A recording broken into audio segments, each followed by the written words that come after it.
요나서를 오늘부터 이제 공부하려고 하는데, 일단 뭐 개요적인 거 잠깐 설명하고 보도록 할 겁니다. 이 요나서는요, 예언자들 중에서도 보통 예언서 하면은 자신이 전한 그 말씀의 기록이 많이 기록되어 있잖아요. 근데 요나서는 자기가 전한 예언보다는 예언자 자신의 삶, 그리고 그 예언자의 경험을 더 많이 기록한 유일한 예언사라고 볼 수 있어요. 요나서의 기록은 이제 요나가 기록을 했습니다. 전통적으로 보면. 근데 내용이 개인적인 시처럼 이렇게 기록이 되어 있어요. 큰 물고기 뱃속에서 자기가 시적으로 이렇게 기록을 하는 것을 2장에서 볼 수 있는데, 내가 나의 이런 1인칭으로 그 기록을 해주고 있거든요.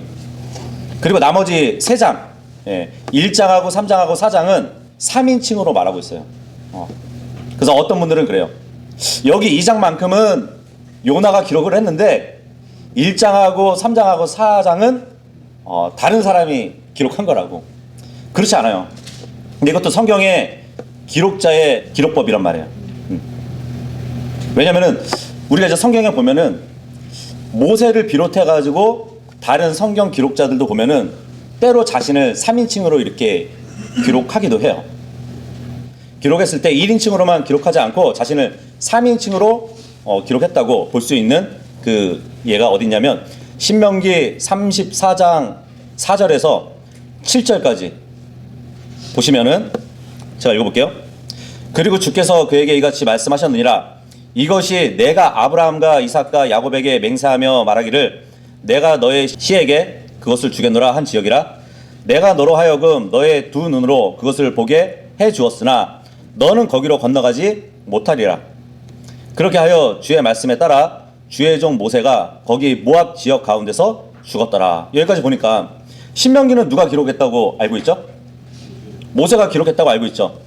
근데 5절에 보니까 지금 몇 인칭으로 기록하고 있나요? 3인칭이에요. 주의 종 모세가 거기 모압 지역 가운데서 죽었더라. 6절 보시면 그러자 그분께서 베폴 맞은편 모압 지역 안에 있는 한 골짜기 가운데서 그를 장사하였더라. 지금 모세는 죽지 않았어요. 근데 앞으로 죽을 것을 기록하고 있단 말이에요. 그러나 오늘날까지 그의 돌무덤에 관하여 아는 사람이 없었더라. 그런즉 모세가 죽었을 때 그는 120세였더라. 그의 눈은 흐릿하지 아니하였고 그의 원기도 약화되지 아니하였더라. 지금 모세는 죽지 않았는데 자기의 죽음에 대해서 지금 기록하고 있는 거죠. 모세 자신이 기록했는데 3인칭으로 지금 기록해주고 있단 말이에요. 내가 죽었다가 아니라 나의 돌무덤을 아는 사람이 없었다 이렇게도 얘기하지 않았어요. 내가 죽었을 때 120세였더라 이렇게 기록하지도 않았어요. 그래서 어떤 분들은 어떻게 모세가 자신의 죽는 그 사항을 기록할 수 있냐. 그래서 이 기록만큼은 여호수아가 이어받아가지고 모세의 죽음을 보고 기록한 거라고 이렇게 주장도 하기도 해요. 근데 성경은 예언의 책이잖아요. 모세가 자신의 죽음을 예언할 수 없었을까요? 그리고 만약에 여호수아가 기록했다고 해도 자신을 또 3인칭으로 기록했다고 봐야 되거든요. 9절 보시면 그리고 눈의 아들 여호수아가 지혜의 영으로 충만하였더라. 이는 모세가 자기 두 손으로 그에게 안수하였기 때문이라. 그런즉 이스라엘 자녀들이 그에게 경청하였으니 주께서 모세에게 명령하신 대로 실행하였더라. 만약에 여호수아가 모세의 죽음을 기록했다고 하면 지금 9절만큼은 또 여호수아가 자신을 3인칭으로 기록했다고 볼 수 있단 말이죠. 자, 그리고 신약에 와서도 또 예를 볼 수 있는데 고린도 후서 12장 2절에서 4절까지 한번 보도록 할게요. 고린도 후서 12장 2절에서 4절까지 말씀인데, 이제 사도 바울이 셋째 하늘 올라갔다 온 그 이후에 기록한 말씀이에요. 제가 읽어볼게요. 14년도 더 전에 내가 그리스도 안에서 한 남자를 알아노라. 몸 안에 있었는지 내가 분간할 수 없고 아니면 몸에서 빠져나왔는지 내가 분간할 수 없으나 하나님께서 아시느니라.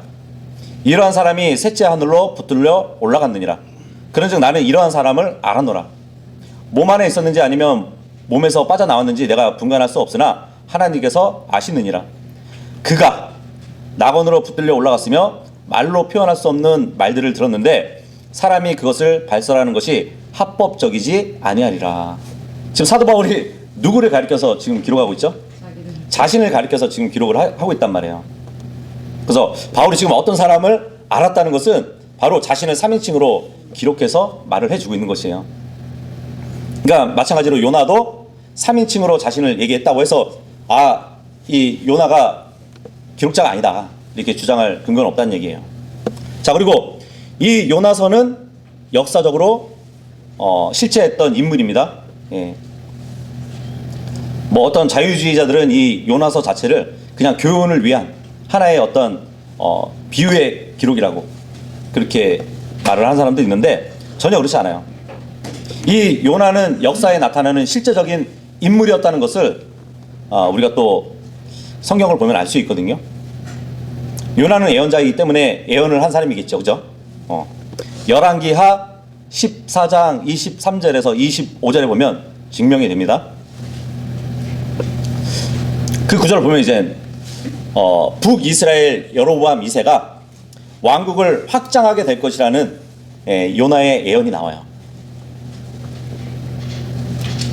23절부터 25절까지 읽어보면 유다 왕 요아시의 아들 아마지아의 제 15년에 이스라엘 왕 요아시의 아들 여로보암이 사마리아에서 통치하기 시작하였으니, 그러니까 왕국이 분열되었을 때 북이스라엘의 수도는 사마리아였어요. 41년 동안 통치하였더라. 그리고 그가 주의 목전에 악한 것을 행하였더라. 그는 이스라엘을 죄짓게 만든 느밧의 아들 여로보암의 모든 제들에서 떠나지 아니하였더라. 예. 악한 왕이라고 지금 말씀해주고 있죠. 그가 이스라엘의 주 하나님의 말씀대로 이스라엘의 국경을 하맛의 진입로에서 평야의 바다까지 회복하였으니 그 말씀은 그분께서 아미타이의 아들로서 가드헤펠의 출신이었던 예언자 그분의 종 요나의 손을 통하여 전하신 것이라. 이 말씀을 해주고 있어요. 그러니까 요나가 지금 예언을 했는데 이 예언은 역사적인 거란 말이에요. 예.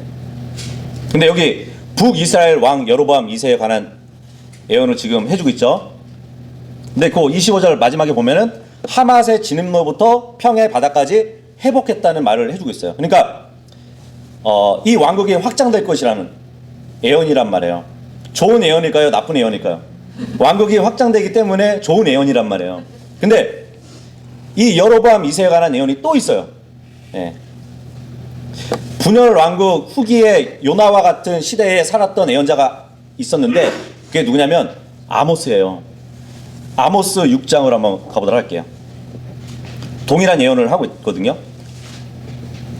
아모스서 6장 12절에서 14절.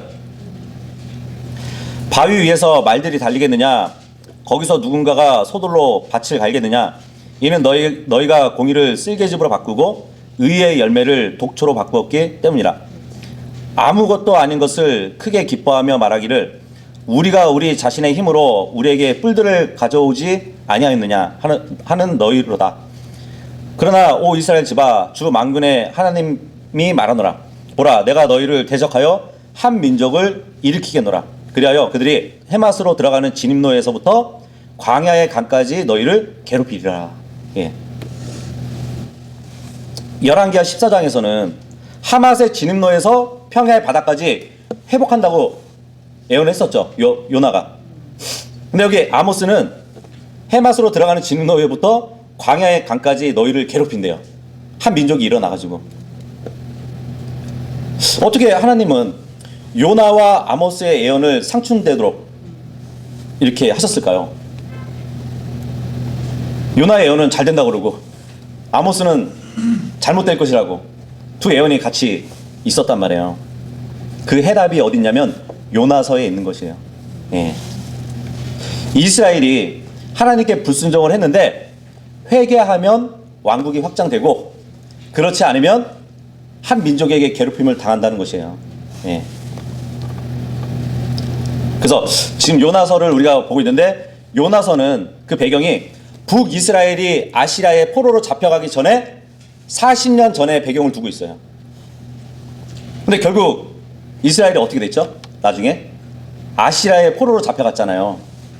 결국은 북이스라엘이 하나님 앞에서 회개하지 않고 악한 가운데 있었던 것이에요. 반면에 이 아시리아의 수도 니네베 도시는 하나님의 경고를 받고 회개를 했어요. 만약에 북이스라엘이나 아시리아가 둘 다 주님 앞에 악행을 했으면은 둘 다 망했어야 돼요. 근데 둘 다 회개했으면은 둘 다 흥황했을 것이에요. 근데 이스라엘은 회개하지 않았고 니네베는 회개를 했단 말이에요. 그래서 주님은 이 니네베 나라 아시리아를 통해서 북이스라엘을 망하게 하신 것이에요.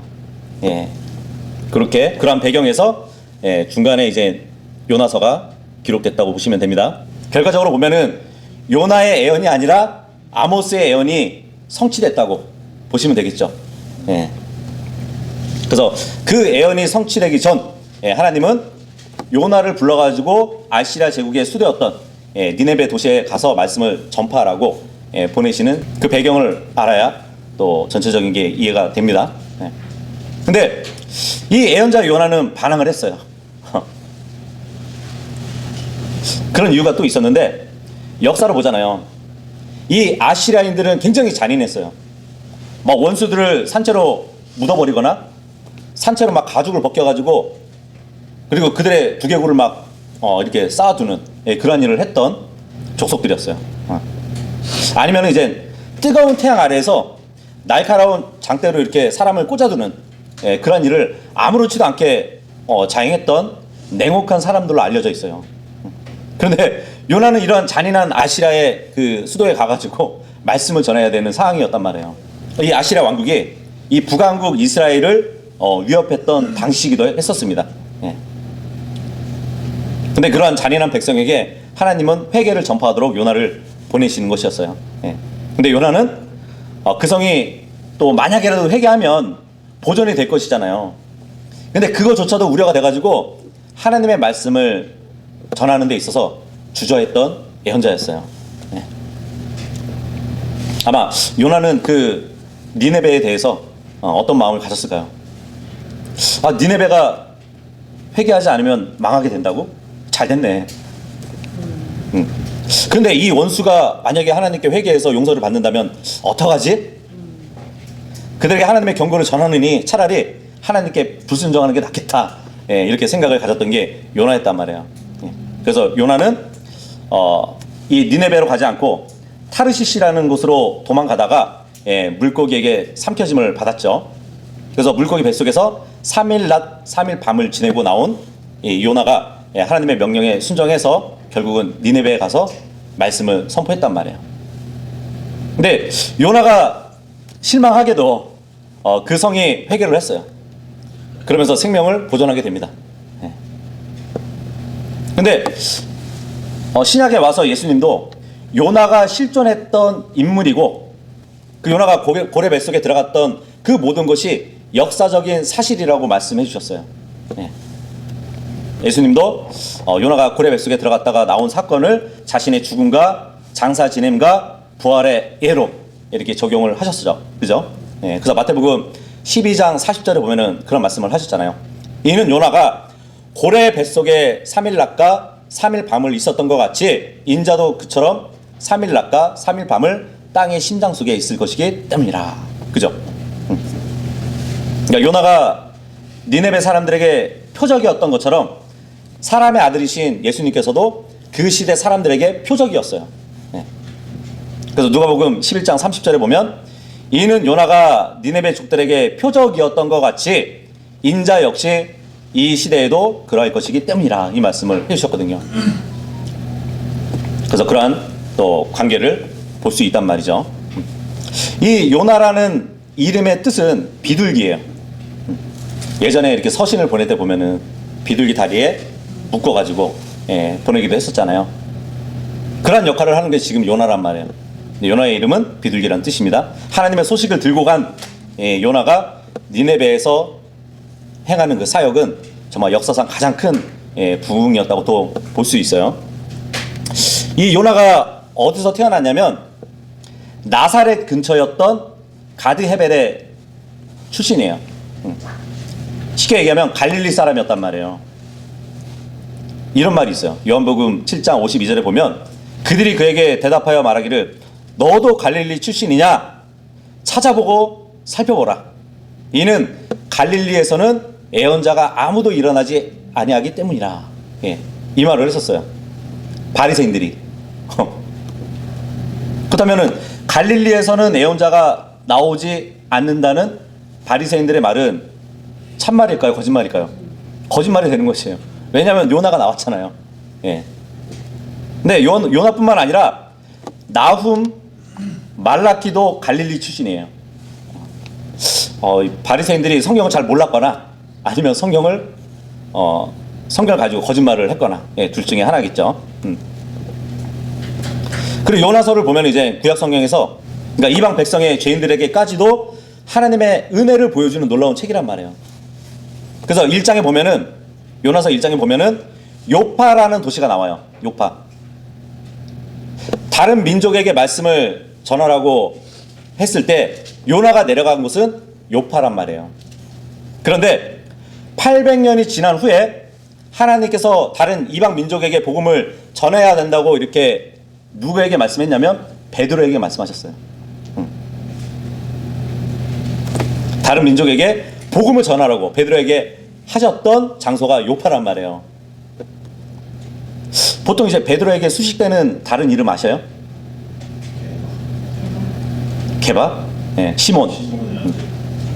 시몬의 아들이 아니고 요한복음 21장 15절하고 17절에 보면은 요나의 아들 시몬아 그러죠. 요나의 아들 시몬. 물론 이제 생물학적인 아버지의 이름도 요나지만 그 구약의 요나 예언자하고 동명이인이란 말이에요. 요나의 아들 시몬아 네가 이들보다 나를 더 사랑하느냐 이 말을 했었을 때가 언제냐면 베드로가 예수님을 3번 부인하고 나서, 그러니까 예수님은 육신으로 오신 하나님의 말씀이잖아요. 근데 그 말씀을 3번 부인한 게 요나의 아들 시몬이었단 말이에요. 근데 지금 구약의 요나서에 보면은 하나님의 말씀을 전하는 그 일에 부인을 했던 요나를 또 우리가 보게 되죠. 그래서 시몬 베드로 앞에 이 요나가 붙었던 이유일 수도 있었던 것 같아요. 어쨌든 요나를 통해서 니네베를 구원하시려는 하나님의 사랑을 배우고 또 이제 이스라엘이 하나님의 말씀을 선포할 책임이 있다는 것, 그리고 그 결과는 하나님께 맡겨야 한다는 것, 이것을 교훈받을 수 있는 책이 요나서입니다. 이 요나서 1장에서는 자신의 개인적인 경험을 객관적으로 이야기하는 이 방식을 통해서 이스라엘의 왜곡된 그 선민의식을 지적해주는 내용이라고 보시면 돼요. 이 예언자 요나는 자신의 사명을 무시하고 이방 전도에 대한 하나님의 명령을 거부하는 그 모습을 보게 될 것이에요. 근데 하나님은 타르시스로 도망하는 이 요나를 들어가지고 기어이 이방 전도의 사역을 감당하게 하십니다. 1절에서 3절까지는 타르시시로 도망하는 요나의 의도가 나타나는 전반부라고 보시면 4절에서 10절까지는 바다의 풍랑으로 인해 가지고 선원들과 대화를 나누는 그 요나를 기록해 주고요. 그리고 11절에서 17절까지는 바다에 던져지는 요나로 인해서 풍랑이 잔잔해지는 것을 기록하는 그 후반부로 구성되어 있다고 보시면 됩니다. 우리가 1절 읽어보도록 할게요. 시작. 이제 주의 말씀이 아미타이의 아들 요나에게 임하여 이같이 말씀하셨느니라. 여기 아미타이는 예언자 요나의 아버지 이름이에요. 가드 헤펠 출신이라고 말씀드렸죠. 그리고 아미타이 이 이름 뜻은 뭐냐면 진리를 말하는 이 뜻을 갖고 있어요. 근데 요한복음 8장에 보면은 무슨 말씀이 있죠? 아버지의 말씀은 진리니이다 이 말씀이 있잖아요. 그 아버지의 아들이 요나란 말이에요. 본문에 의하면 말씀이 임한 아들이에요. 근데 그 요나의 이름 뜻이 뭐라고 그랬죠? 비둘기라고 그랬잖아요. 마태복음 3장 16절에 보면은 비둘기는 성령님의 예표예요. 그죠? 그래서 지금 이방인에게 말씀을 전하는 이 요나를 보면 어떤 삼일체 하나님을 보여주고 있는 것 같지 않나요? 아버지의 진리의 말씀을 받으신 아들께서 성령을 통해서 이방인 백성의 도시 니느베로 가야 했듯이, 정말 복음이, 이 교회 시대에는 복음이 이방인에게 삼일체 하나님께서 복음을 전해주시는 구원의 사역을 또 우리가 그런 그림을 보고 있지 않나요? 그죠? 예. 2절 읽겠습니다. 시작. 일어나라, 저 거대한 도시 니느베로 가서 그것을 대적하여 외치라. 이는 그들의 사악함이 내 앞에 다다랐기 때문이라. 예. 지금 하나님은 이스라엘의 최대 적인 아시리아의 수도였던 니느베의 말씀을 전파하도록 요나를 그곳에 보내셨어요. 근데 우리가 아까 살펴봤듯이 이 아시리아는 잔인한 나라였다고 말씀드렸죠. 예. 요나도 그 배경을 알고 있었어요. 인간적인 관점으로 봤을 때 요나는 그것의 말씀을 전하기를 두려워했을 거라는 그런 심정을 이해할 수 있을 것 같아요. 그죠? 거기다가 이제 니네베는 아시리아의 왕국의 수도였잖아요. 이 당시에 아시리아는 무서운 적나라였단 말이에요. 그 도시 중에서 가장 큰 도시가 아시리아의 왕국 수도 니네베였거든요.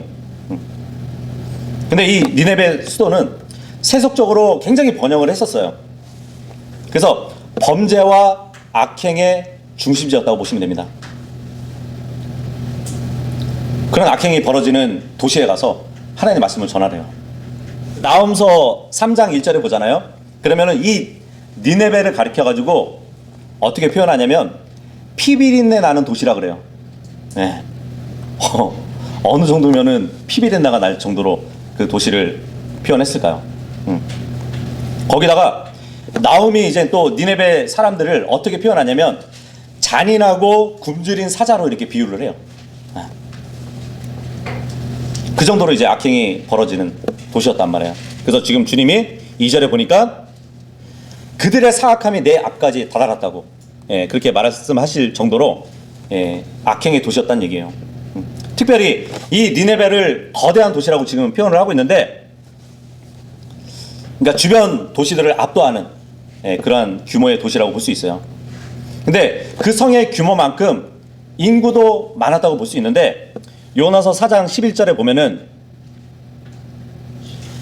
그렇게 말씀해주고 있습니다.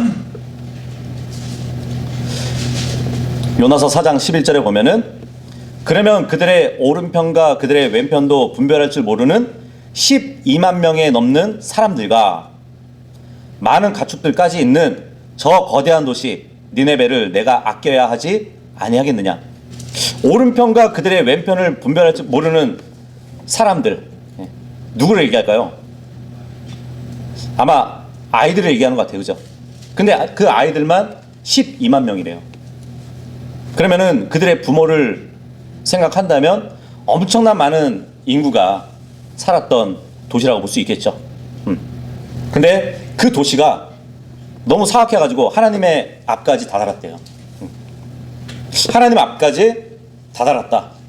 이런 유사한 또 표현이 성경에 여러 군데 있거든요. 홍수 이전의 세상을 한번 보세요. 창세기 6장 11절에도 보면은 땅도 하나님 앞에서 부패했고 땅이 폭력으로 채워졌다고 이런 말씀을 해주시기도 하고요. 창세기 18장 20절이나 21절에 보면은 소돔과 고모라 그 거주민들이 그 죄악들이 하나님께 다다랐다는 또 말씀을 해주시거든요. 그러니까 이 사악함이 내 앞에 다다랐다, 이 말씀은 심판이 있을 거라는 것을 말씀해주고 있는 것이에요. 이 니네베 도시는 이사야서 10장 13절에 보면은 교만함을 보여주고 있어요. 그리고 나훔서 3장 1절이나 10절, 19절에서는 잔인함을 가지고 있는 도시로 얘기해주고요. 스바냐서 2장 15절에 보면은 그러니까 극도의 이기주의가 만연했다고 기록을 해주고 있습니다. 그래서 주님이 그러한 것들을 다 종합해서 봤을 때 정말 주님 앞에 다다랐을 것이라고 보여지기도 해요. 그래서 하나님은 그 니네베 땅을 심판하실 거라는 그 말씀을 해주고 있는 것이거든요. 그래서 하나님은 요나에게 가서 외치라고, 가서 외치라 하는 것은 거리 설교를 하라는 얘기예요. 그래서 우리가 거리 설교 나가면 하나님의 말씀을 외치죠. 예. 그러면은 어느 정도로 외쳐야 될까요? 이사야서 58장 1절에 보면은 정말 사람들에게 하나님의 말씀을 외칠 때 어느 정도로 외쳐야 되는지 말씀해 주고 있어요. 이사야서 58장 1절에 보면 크게 외치라 그래요. 크게 외치라. 아끼지 말고 너의 목소리를 나팔처럼 높이라 그래요. 아끼지 말래요, 목소리를. 그리하여 나의 백성에게 그들의 불법을, 야곱의 집에 그들의 죄들을 보이라. 이 말씀을 해주고 있거든요. 우리가 거리 설교에 나가면 크게 외쳐야 되고 아끼지 말고 목소리를 나팔처럼 높여야 된대요.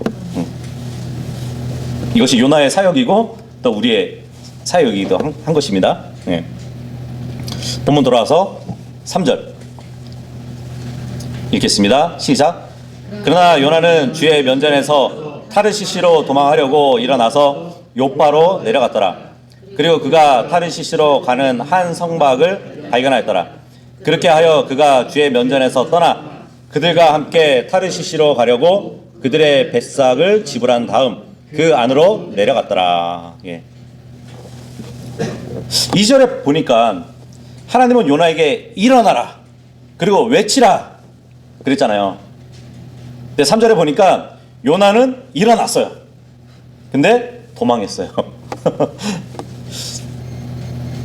그리고 먼저 요파로 내려갔는데 이 요파라는 곳은 역대하 2장 16절에 따르면 이 요파라는 곳은 틸의 왕 히람이 솔로몬 왕에게 목재를 보낼 때 뗏목으로 보냈던 곳이에요. 그래서 요파는 항구예요, 항구. 예루살렘을 중심으로 해서 보면 북서쪽으로 약 54km 해상에 위치한 도시라고 보시면 되는데, 이 요파는 오늘날 이스라엘 땅의 지중해 텔 아비브 아세요? 이 텔 아비브 남쪽에 있는 곳입니다. 지금에 와서 보면 이제 이스라엘의 국제법으로는 이스라엘의 수도로 정해져 있죠. 그리고 경제적인 중심지잖아요. 근데 이제 트럼프가 이스라엘 수도를 예루살렘으로 이렇게 선언을 했죠.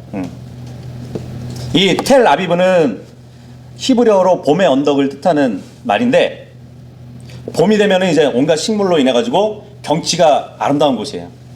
그런데 거기에 붙어 있던 항구가 요파 항구란 말이에요. 근데 이 요파라는 뜻은 아름다움이라는 뜻을 갖고 있어요. 그런데 이 요파에서 요나는 하나님께 불순종하고 타르시시로 가는 배를 발견하게 돼요. 그리고 그 배에 탔다고 합니다. 여기 타르시시는 어디냐면 지금의 스페인 남부 해안으로 추정되는 곳이에요. 그러니까 하나님은 요나에게 팔레스타인 동북쪽으로 800km 떨어진 니네베에 가기를 원하셨어요. 그 성경 뒤에 보면은 아시리아 제국 그 지도책에 보면은 예루살렘에서 그 니네베까지의 어느 정도 거리인지 볼 수 있습니다.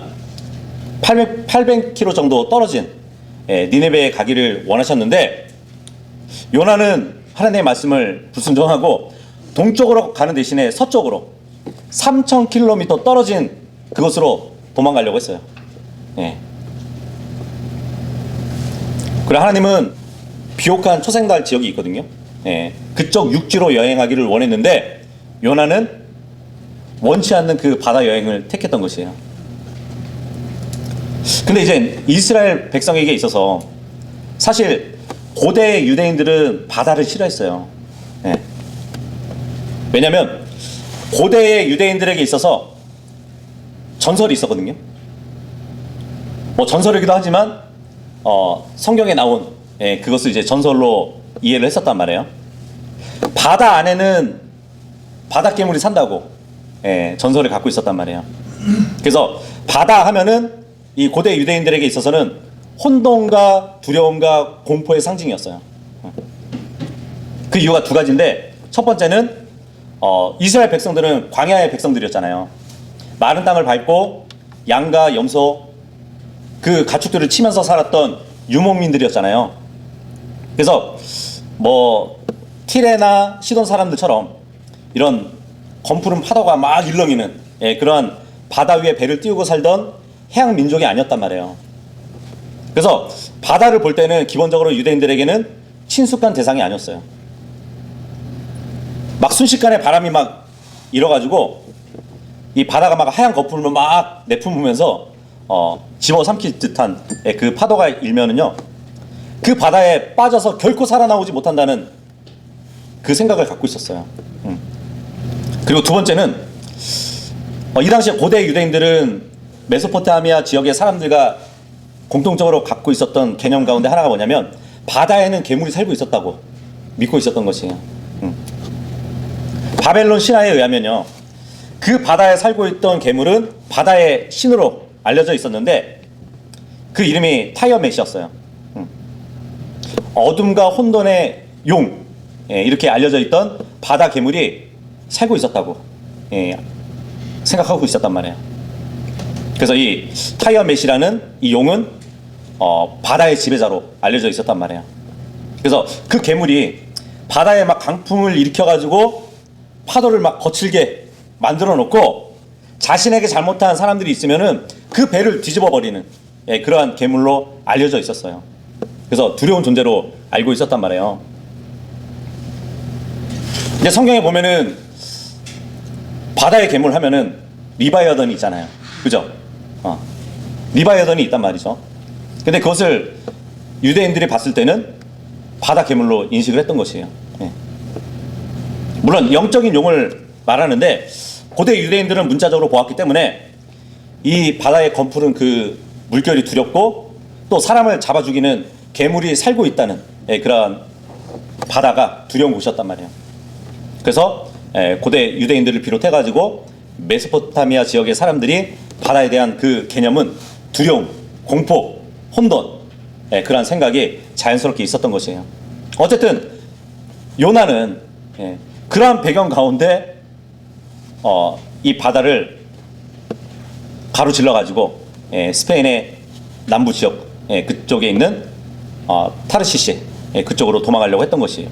여기 요파에서 타르시시로 가는 선박을 발견했대요, 요나가. 근데 그 당시에 이제 선박들이 다양했어요. 다양했는데 지금 이 요나서 5절에 보면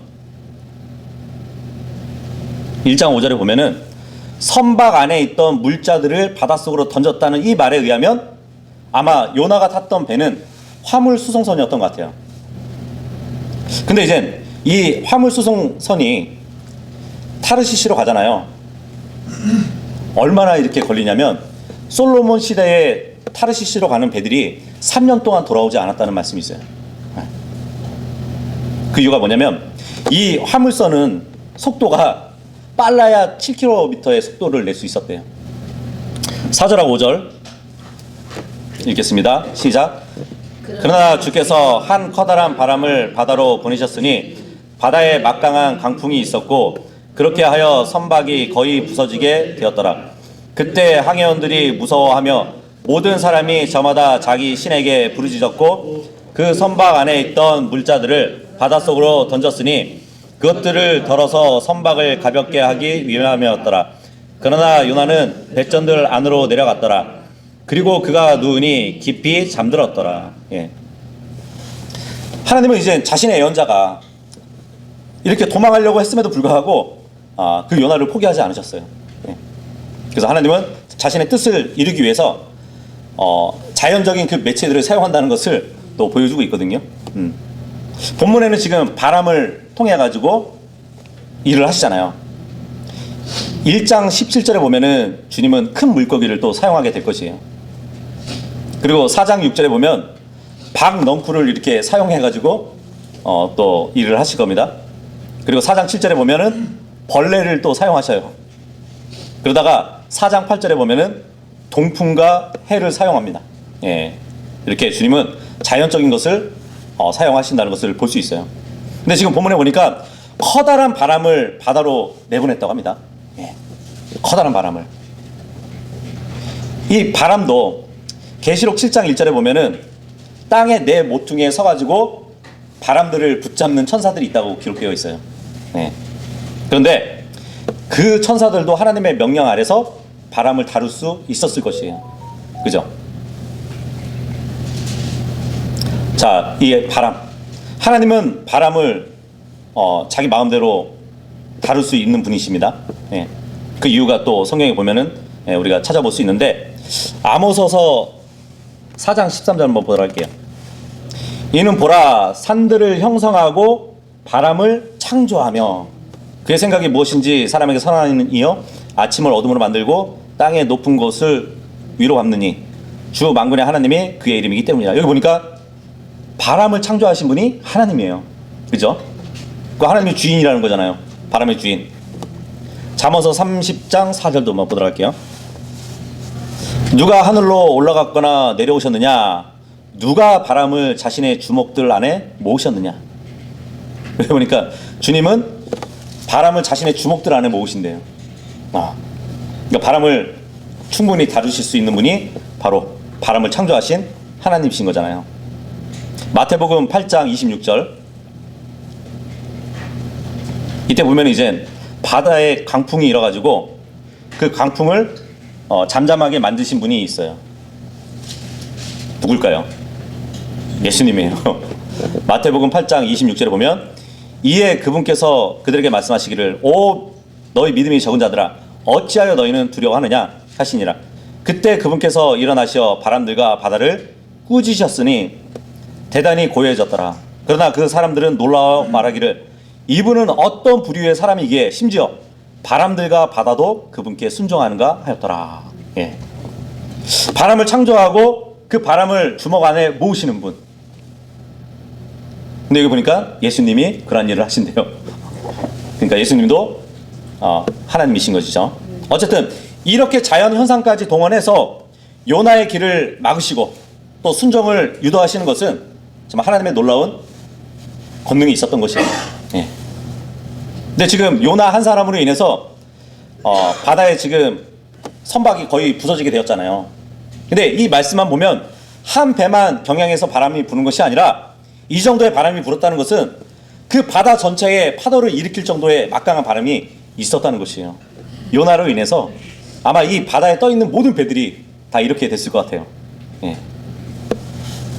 근데 그 일로 인해 가지고 5절에 보니까 항해원들이 무서워하며 모든 사람이 저마다 자기 신들에게 부르짖었다고 그렇게 말씀하고 있어요. 그러니까 이때 근동 사람들은 자기 개인이나 아니면은 가문의 수호신을 믿었거든요. 각자의 신들이 있었단 말이에요. 근데 여기 본문에서 항해원들은 단순히 자기들의 믿는 신들에게 바람을 멈추게 해달라고 지금 호소하는 게 아니에요. 비는 게 아니에요. 다실론 사상으로 봤을 때 어떤 눈에 보이는 것들이 있잖아요. 그러면 그 눈에 보이는 것들 안에는 신들이 깃들여 있다고 믿었던 때예요.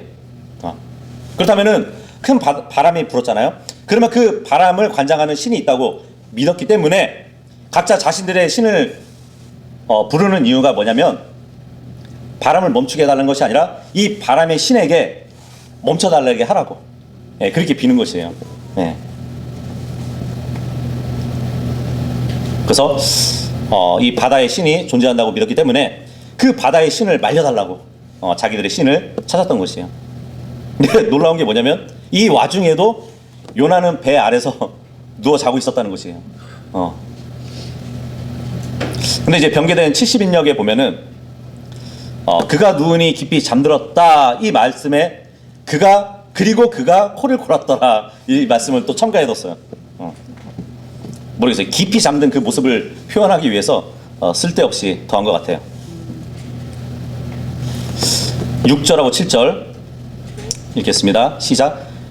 그렇게 하여 선박 책임자가 그에게 왔는데 그에게 말하기를 오 잠자는 자야 네가 뜻하는 바가 무엇이냐 일어나라 너희 하나님을 부르라 만일 그렇게 하여 하나님께서 우리를 생각해 주시면 우리가 멸망하지 아니하리라 하였더라. 그런즉 그들은 모두 저마다 자기 동료에게 말하기를 오라 우리가 이 해악이 누구 때문에 우리 위에 임한 것인지 알 수 있도록 우리가 제비들을 던지자 하였더라. 그렇게 하여 그들이 제비들을 던졌으니 그 제비가 요나 위에 떨어졌더라. 예. 6절에 보니까 이방인 선장이 요나를 깨우고 있죠. 오, 잠자는 자야, 네가 뜻하는 바가 무엇이냐. 예. 근데 이것도 70인역에 보면 어째서 너는 코를 고느냐 이렇게 되어 있어요. 아마도 이 번역자 중에서 잠잘 때 코 고는 사람을 싫어했나 봐요. 자꾸 지적하는 거 보니까. 예. 어쨌든 선장이 지금 요나에게 너의 하나님을 부르라고 요구하는 것을 보면 그 선장은 많은 기도를 해야 신이 들어줄 것이라고 이렇게 생각했던 것 같아요. 그러니까 다신교적인 그 배경을 가지고 있어가지고 가능한 한 많은 신들에게 기도하는 것이 필요하다고 생각했던 것 같아요. 결국 이 이교도 선원들은 이 재난이 누구한테 책임이 있는지 알아보기 위해서 제비를 뽑았대요. 이 제비라는 것은 결정하기 어려운 일을 결정하는 수단으로 사용되었잖아요. 그래서 이스라엘 백성들도 중요한 선택을 위해서는 제비를 뽑았었거든요. 특히 이제 성소 안에서는 제사장이 하나님께 질문을 하고 또 하나님의 응답으로 의복에 있던 우림과 둠림을 사용해서 또 선택을 했었죠.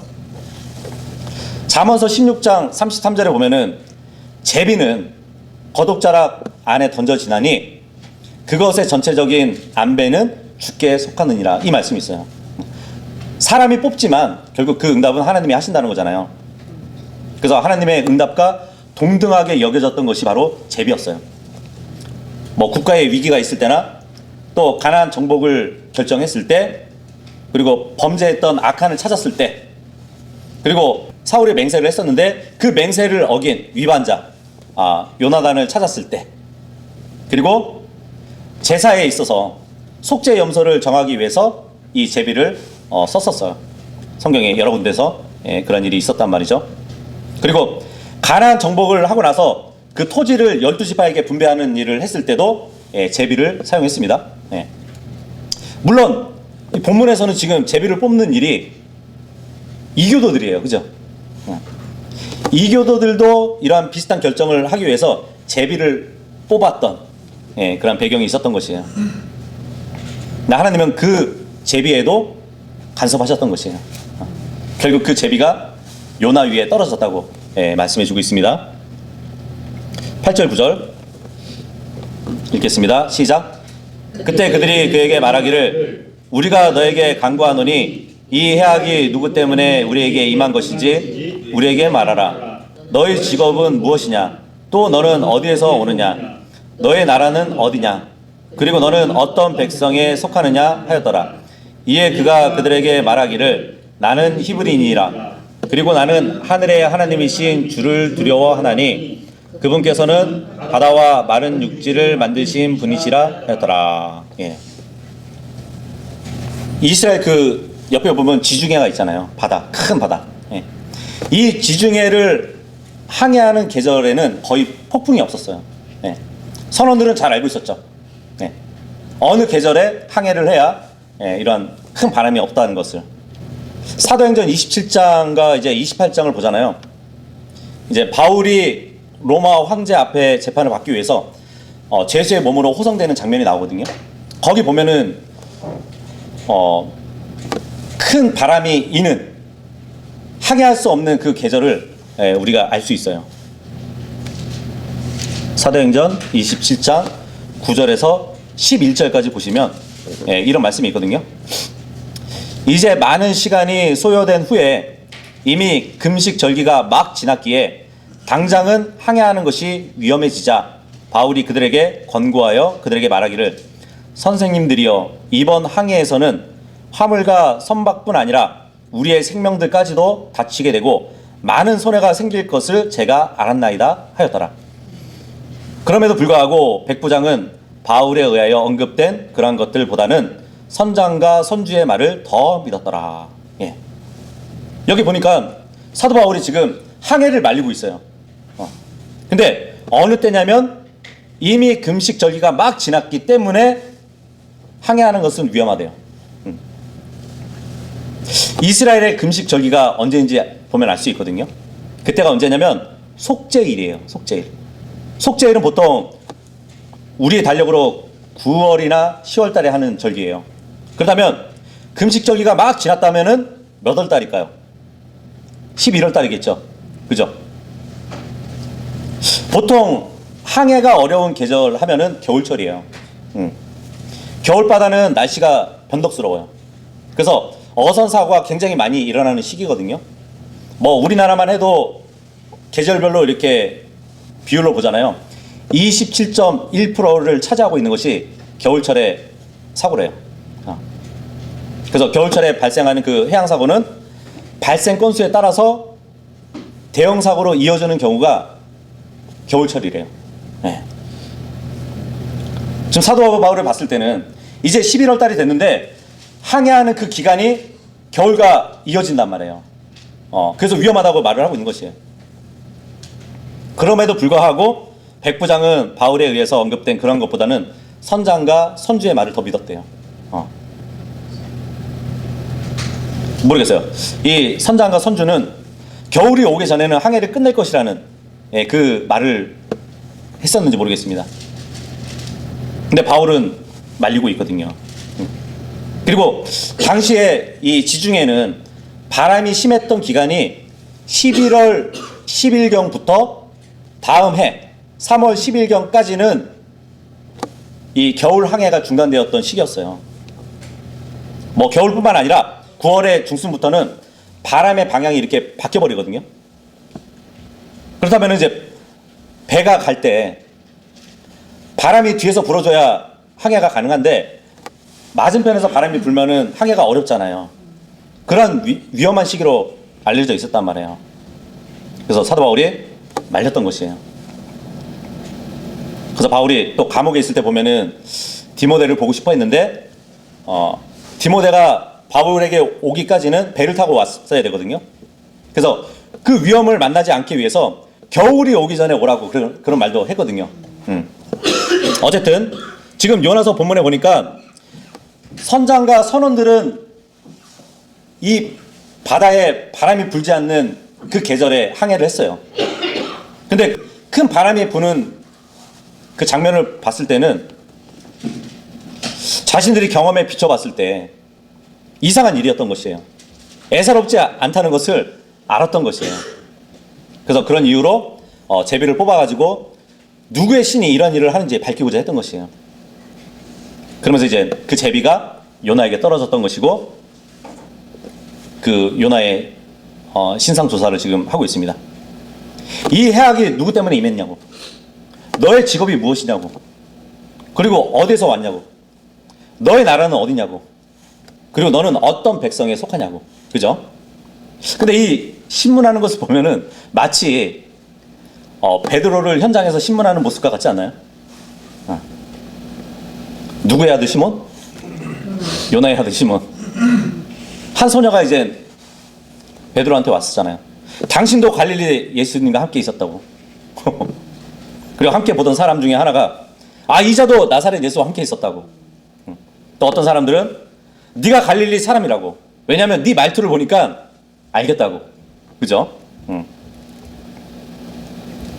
물론 이제 요나와 시몬의 다른 면이 있다면 요나는 자기 신분과 주님을 부인하지 않았어요.